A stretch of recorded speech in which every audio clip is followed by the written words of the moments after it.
Hello students, welcome back to my YouTube channel. Student, आज हम जो आपका सब्जेक्ट है बिजनेस लॉ, उसमें हम पढ़ेंगे नेगोशिएशन बाय अनऑथोराइज्ड पार्टीज़ में अपना 7 और 8 पॉइंट को डिस्कस करेंगे, जो कि है आपका 7 पॉइंट है नेगोशिएबल इंस्ट्रूमेंट्स विदाउट कंसिडरेशन और 8 है आपका negotiation of dishonoured and overdue instruments. ठीक है, नेगोशिएशन बाय अनऑथोराइज पार्टीज़ क्या है, इसमें हम डिस्कस कर रहे हैं नेगोशिएशन ऑफ लॉस्ट इंस्ट्रूमेंट और उन इंस्ट्रूमेंट का जो ऑब्टेन किए गए अनलॉफुल मीन्स के कारण, यानी कि बाय थेफ्ट और फ्रॉड और फॉर अनलॉफुल कंसिडरेशन, जिसमें हमने प्रीवियस के वीडियोस में डिस्कस कर चुके थे। हम लॉस्ट नेगोशिएबल इंस्ट्रूमेंट्स को हमने डिस्कस किया। उसके बाद हमने पढ़ा था स्टोलन इंस्ट्रूमेंट्स के बारे में। फिर हमने डिस्कस किया इंस्ट्रूमेंट जो ऑब्टेन किए गए फ्रॉड के द्वारा। फिर हमने पढ़ा था स्टूडेंट इंस्ट्रूमेंट जो ऑब्टेन किए गए एक अनलॉफुल कंसिडरेशन के रिगार्डिंग। देन हमने डिस्कस किया था फोर्स्ड इंस्ट्रूमेंट क्या होते हैं। फिर हमने डिस्कस किया था फोर्ज एंडोर्समेंट क्या होते हैं, उसको भी हम डिस्कस कर चुके हैं। आज के वीडियो में स्टूडेंट हम डिस्कस करेंगे नेगोशिएबल इंस्ट्रूमेंट विदाउट कंसिडरेशन। ठीक है, तो आपका 7 वाला जो इसका पार्ट आ जाता है वो आता है नेगोशिएबल इंस्ट्रूमेंट्स विदाउट कंसिडरेशन। ठीक है, ये क्या है, जो रूल्स हैं कंसिडरेशन के रिगार्डिंग एप्लीकेबल होते हैं टू नेगोशिएबल इंस्ट्रूमेंट्स, वो इस तरीके से हैं। तो the rules as to consideration applicable to negotiable instruments are as follows. ठीक है, जिसमें फर्स्ट रूल आता है until the contrary is proved, यानी कि जब तक कॉन्ट्रेरी प्रूव नहीं हो जाती, ये प्रिज्यूम किया जा सकता है कि एवरी नेगोशिएबल इंस्ट्रूमेंट जो है वो मेड है या फिर ड्रॉन है फॉर कंसिडरेशन के लिए। कंसिडरेशन का मतलब क्या होता है, समथिंग इन रिटर्न। ठीक है, contrary is proved then it is presumed that every negotiable instruments was made or drawn for consideration।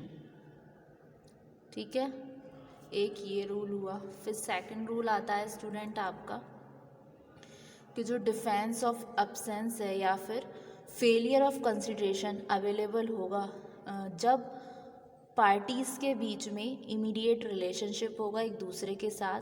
ये अवेलेबल नहीं होगा जब against a holder in due course होगा या फिर person driving title from him, या पर्सन किसी और पर्सन का टाइटल ड्राइविंग कर रहा है उस कंडीशन में। तो डिफेंस ऑफ एब्सेंस या फिर फेलियर ऑफ कंसिडरेशन अवेलेबल जब होगा जब पार्टीज़ के बीच में इमीडिएट रिलेशनशिप होगा एक दूसरे के साथ। तो the defence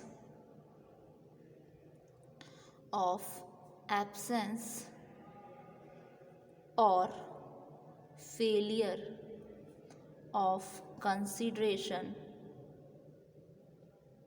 is available only between parties in immediate relationship with each other. It is not available against in a holder in due course, or a person deriving title from him। ठीक है, तो ये वाला आपका complete हुआ negotiable instrument without consideration. अब next क्या है आपका 8 point, negotiation of dishonoured and overdue instruments.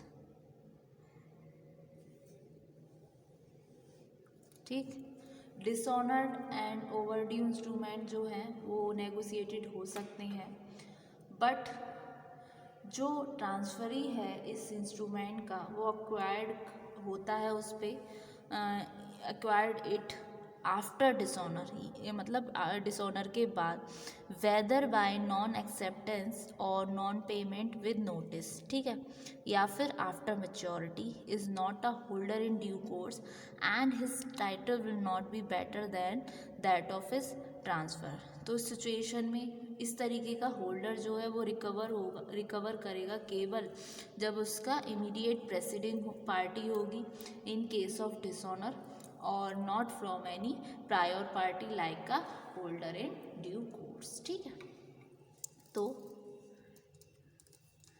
Dishonoured and overdue instruments may be negotiated, but the transferee of such an instrument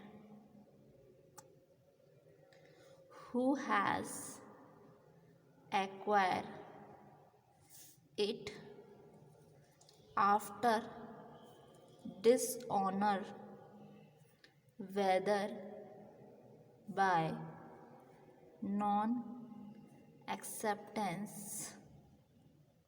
or non-payment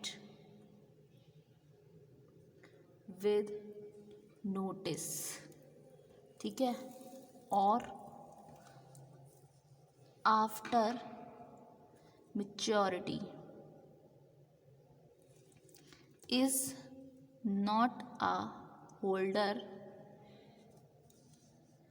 in due course and his title will not be better than that of his transferor। ठीक है, such a holder can recover only from his immediate preceding party in case of dishonor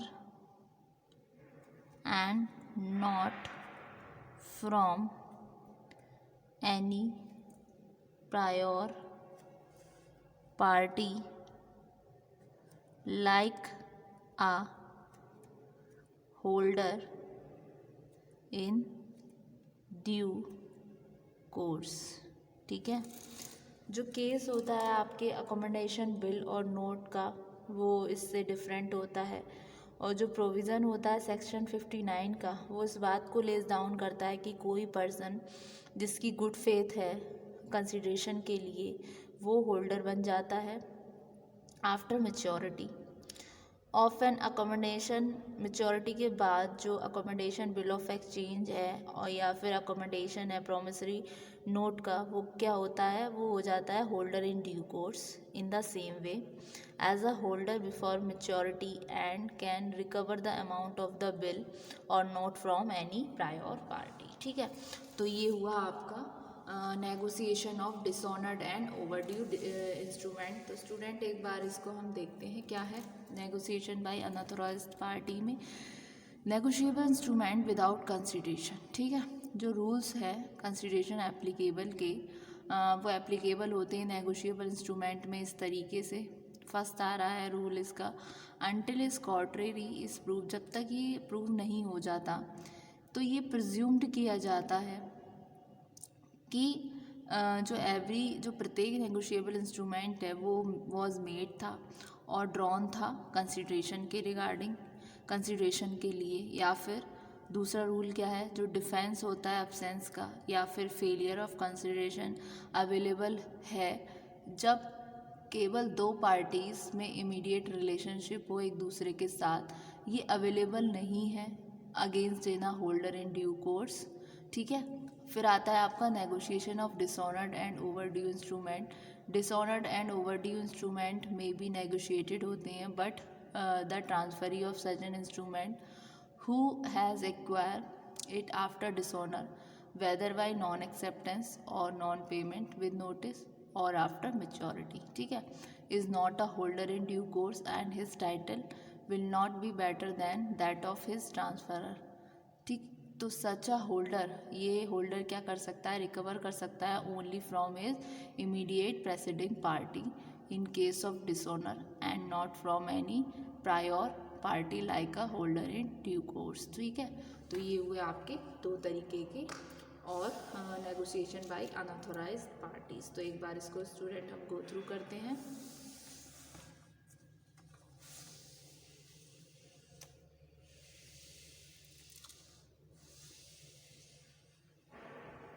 Thank you so much.